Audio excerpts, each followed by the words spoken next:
Some of the research shows that, 90% of the thoughts that we think on a daily basis are the same thoughts as the day before. So if you think that your thoughts have something to do with your destiny, and 90% of your thoughts are the same known thoughts that you're always thinking, then your life should stay the same. Yeah. Because the same thoughts lead to the same choices. The same choices lead to the same behaviors. The same behaviors create the same experiences. The same experiences produce the same emotions. Those same emotions tend to influence the way we think. And our biology, our neurocircuitry, our neurochemistry, our hormones, and even our gene expression is equal to how we think, how we act, and how we feel. And how you think, how you act, and how you feel is called your personality. And your personality creates your personal reality. That's it. So then it makes sense then, if you want to create a new personal reality, a new life, you're going to have to change your personality. And you got to start thinking about what you've been thinking about and change it. You got to become aware of your unconscious habits and behaviors, even how you speak. Then you have to look at the emotions that you live by every single day and decide, do these emotions belong in my future? So many people try to create a new life as the same person. Right. In order to create a new personal reality, you got to change your personality. So the principle in neuroscience says that nerve cells that fire together wire together. Thinking the same way, making the same choices, demonstrating the same actions, creating the same experiences that stamp the same networks of neurons into the same patterns, all for the familiar feeling called you. And you do that for 10 years in a row. Well, you're going to hardwire your brain into a very finite signature because you're firing and wiring that way. And that box in the brain, that becomes our personality, becomes our identity. And by the time we're 35 years old, for the most part, we've done something so many times that the body now knows how to do it as well as the mind, and that's a habit. So we have these unconscious programs of behaviors, automatic habits, redundant emotional reactions, hardwired beliefs, perceptions, attitudes that function just like a computer program. You press go and it runs automatically. So then when it comes time to change, thinking positively is going to do nothing because your body has been conditioned, for the most part, into a program in the past. So the thought never makes it to the body because the body's on a different program. So how do we begin to influence the body so that the thought actually produces some type of change? So think about it. If you think an unhappy thought, you're going to feel unhappy. Yeah. If you think you're a failure, you're going to feel like a failure. Once you feel like a failure, you're going to think you're a failure. And people get caught in these loops of thinking and feeling and feeling and thinking. And that redundancy is a conditioning process because all you need is an image or a picture or a thought and a feeling, a response, stimulus response. And so the people tend to condition their brain and body into the past. And so when it comes time to change, you got to leave that familiar territory. And any choice that you make, if you said, hey, I'm going to eat a better diet, I'm going to wake up early and work out, I'm going to do meditation, the moment you decide to do something differently, get ready because it's going to feel uncomfortable. It's going to feel unfamiliar. There's going to be some uncertainty. You're not going to be able to predict the next moment. That means you've left your known biology and you're stepping into the unknown. Now, theoretically, that sounds great, but if the body has been conditioned into a familiar feeling that's in the known, the moment you take it outside the familiarity, it wants to go back to where it's comfortable. So the body starts influencing the mind, and this is where people say, why don't you start your diet tomorrow? Oh, why don't you start working out this evening? You're really never going to change. You're too tired. You have a headache. This doesn't feel right. And this is where people talk themselves out of it, because if they respond to that thought leads to the same choice, which leads to the same behavior, creates the same experience, produces the same feeling, and then they say, this feels right. No, that feels familiar. So going from one state of mind and body to another state of mind and body, you got to cross a river. And the hardest part about change is not making the same choice as you did the day before.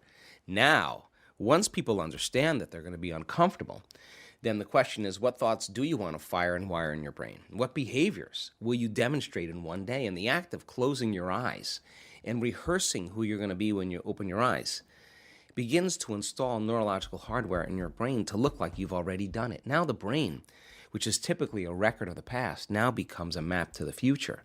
And if you keep doing it, the hardware begins to become a software program and you start behaving differently. And then if you can teach your body emotionally what the future will feel like, that means then you're not going to wait for your wealth to feel abundant or your success to feel empowered or your new relationship to feel love.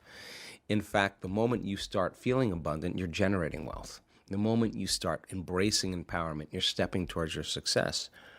The moment you're in love with yourself and you're in love with life, you start creating equals in your life. Now that's causing an effect in your life. So many people, they already know how to do this, but they usually wait for the worst thing to happen in their life before they get the wake-up call. Many times, when we're looking at a person's brain in real time, when they're going through some type of change or transformation, you see this massive amount of disorderliness going on in the brain. Like the person is really losing their mind. All the circuitry is coming unglued. There's all this cognitive dissonance taking place. That's the moment they want to quit. That's the moment they want to give up. That's the moment they don't believe in anything. They believe in themselves. That is the prime moment where change takes place right there, because that's the end. They're on the edge there. So it's important for people to understand that if you're going about living every single day in the familiar life that you're living in, and you don't have a vision of the future, then you'll continue to live in routine. And if you wake up every morning and you do the same thing as you did the day before, over time your body's going to be on autopilot. And it's going to drag you into a predictable future based on what you did in the past. And many people lose their free will to a bunch of programs.